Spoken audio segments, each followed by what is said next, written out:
Sonny considered the peculiar vision he had received for a while.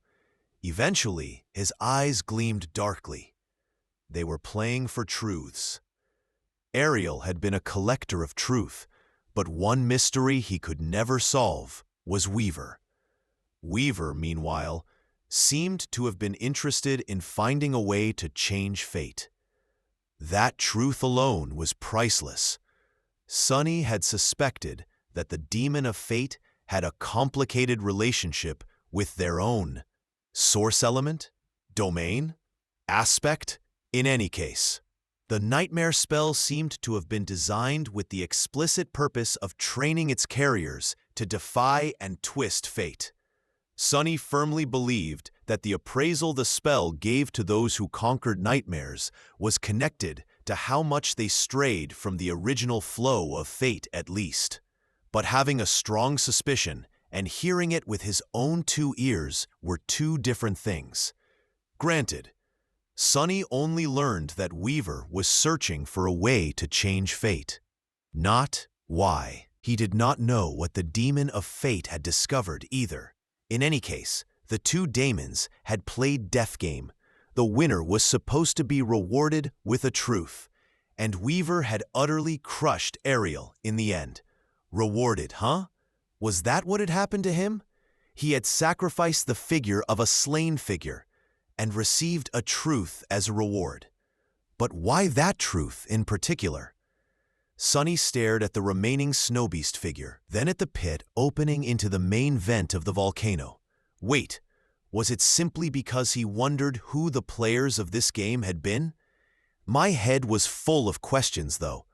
Why this one in particular? Was the answer given at random, or did the strength of a sacrificed figure play a role? Would he learn something far more important if he sacrificed a snow monster figure? A demon, a devil, a tyrant? Suddenly, Sonny had spent a decade slowly learning the secrets of the world. By now, he knew more about the truth of existence than almost anyone. But he still desperately needed to know more. Why had the Doom War started? How did it end? How did the gods die? How did daemons perish? Was the forgotten god still imprisoned in the void? Where had the nightmares and the dream realm come from? What had been Weaver's goal? Why was the nightmare spell created? To what end? And countless less grandiose questions as well. For example, what did he need to do to kill Yuri's? What lay at the heart of Shadow Realm? When had the demon of Oblivion died? How could she have been dead before Nether and his siblings rebelled against the gods? I think a strange smile slowly bloomed on Sonny's face.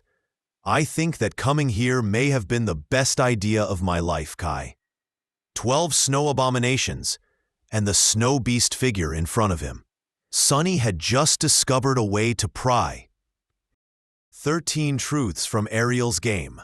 Kai gave him a peculiar look. Sonny, can you please snap out of it? You're scaring, your elegant shadow over there. Yeah. Sonny blinked a couple of times and glanced at Slayer. Slayer seemed perfectly at ease. Kai, however, looked a little nervous. Sonny chuckled. All right, it's just that I discovered a use for the figures of slain snow abominations. I'm a little excited. What answer would he receive next? Sonny reached for the remaining snow figure, but then halted, his expression turned guarded. Am I letting my curiosity trump caution? They had just recently talked about how some truths were too dangerous to learn. Sonny did not need to think too much to remember a dreadful example. They were the runes containing the knowledge of the void that Ariel had left behind in the estuary of the great river. The closer one's soul was to being divine, the more resistant it was to the corrupting influence of the void. That was why awakening could destroy the seed of nightmare blooming in an aspirant's soul. That was also why Sonny could endure knowing more about the void as a supreme as he could as a master or a saint. But that did not mean that he could endure much of such knowledge. Not at all.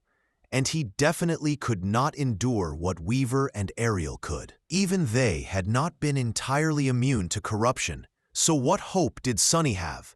If Ariel's game granted him a truth that he could not endure, what was he going to do? Sunny hesitated for a while. Wait, isn't it wonderful though? This incarnation of his was currently separated from the other 6. Their minds and memories would fuse once again after Sunny escaped Ariel's game, but not before it.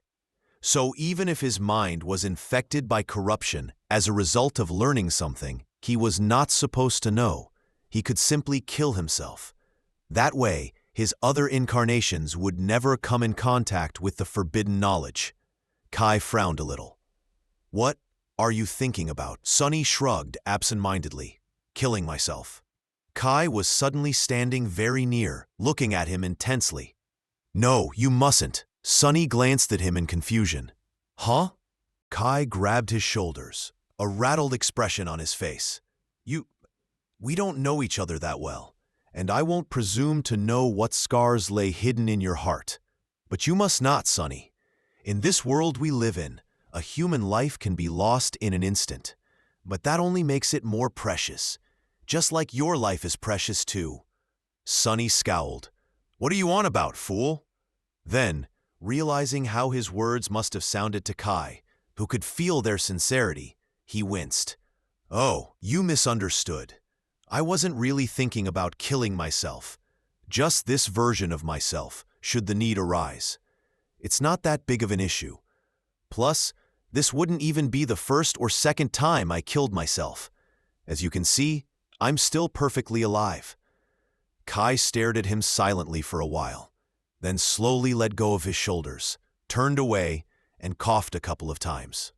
Oh, I see. Never mind then.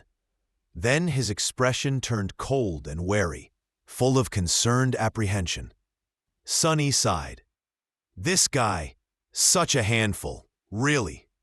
Listen, why would I kill myself?